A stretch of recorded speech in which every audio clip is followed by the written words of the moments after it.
Hey everybody, this is Dr. Tang from whatsyourobsession.com. Today I'm going to be checking out the First4Figures Zero Suit Samus exclusive statue. This just came out recently, and if you're not familiar with the history, this was first previewed I'd say 3 or so years ago, and it wasn't looking that good. Since then, they made a few revisions and they finally started shipping out in the past few weeks. Was all the waiting worthwhile? Let's check it out. For those of you not aware of this particular Samus suit, this first premiered in Metroid Prime 2 Echoes, or one of the Game Boy Advance games. I can't really recall off the top of my head, and it's been used a couple of times since then, most prominently in Super Smash Bros. Brawl, where in her regular Berry suit, if you did one of the super combos, then it would blow off all her armor and boof, Zero Suit.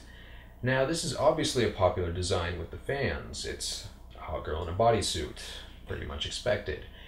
But if you look at the original design, there were some obvious issues. I'm going to flash it up right now. It's obviously very easy to screw up a hot girl statue. I'm sure all of us have had the experience of one of our favorite characters coming out as some lumpin', misshapen, ugly thing. So why don't we take a closer look at her and see if they got it right. Now as you pan up the body, you'll notice this is a very appealing and attractive pose. They've got a great body sculpt on this. And that was one of the good things about the concept piece. The thing that no one complained about was that they actually had the body sculpt looking great. They pretty much kept that the same. If you're checking out the paint, the light blue and the dark blue are nice contrast from the original design. And the lighter pinkish areas on the back and the top left of the chest, they're nicely painted, and the detail work on them is great. There's no sloppy blotches of paint anywhere that I've noticed yet anyways. And the light blue has shading around some of the line areas to give it a little more definition. Let's take a brief look at the base. From a distance it looks great. You've got the black riser, you've got the little inconspicuous light switch on the back. You probably couldn't even tell it was on. You could do the daylight conditions. And you've got a nice kind of metallic reflective base so you can see more of Samus. Great, right?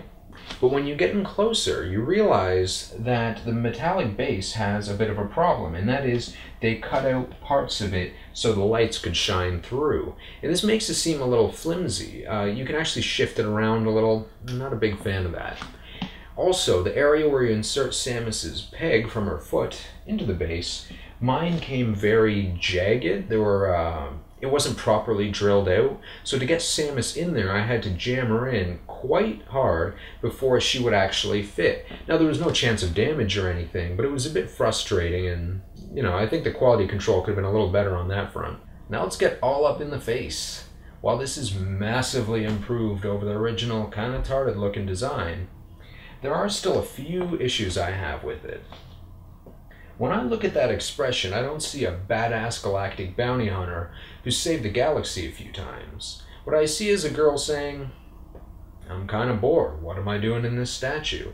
That's really unfortunate. But on the plus side, the paintwork on the face is nice. They've done a great job on the details like the eyes and some of the lips. It's appealing that way. So, pros and cons. If you like the expression, you'll probably love the paint and it'll come together nicely. As we move up to the hair, I don't remember it being in that style, but it's probably accurate. And the one thing I don't like is the paintwork. It's kind of flat. You can see some attempts at shading, but it doesn't come off very nice looking. Now here's two photos from my text review of the light up base. As you can see, I had it in very dark conditions, and I put it in my light box, and that's why the purple light is kind of on the back of the wall as well. It's giving it a bit of a silhouette effect, which in the place I'm actually displaying it in does not happen. Kind of unfortunate. Now your experience may vary depending on where you place it in your room, but in general I found the light effect very underwhelming, just generally disappointing. Overall, I'm going to give this a 3.5 out of 5.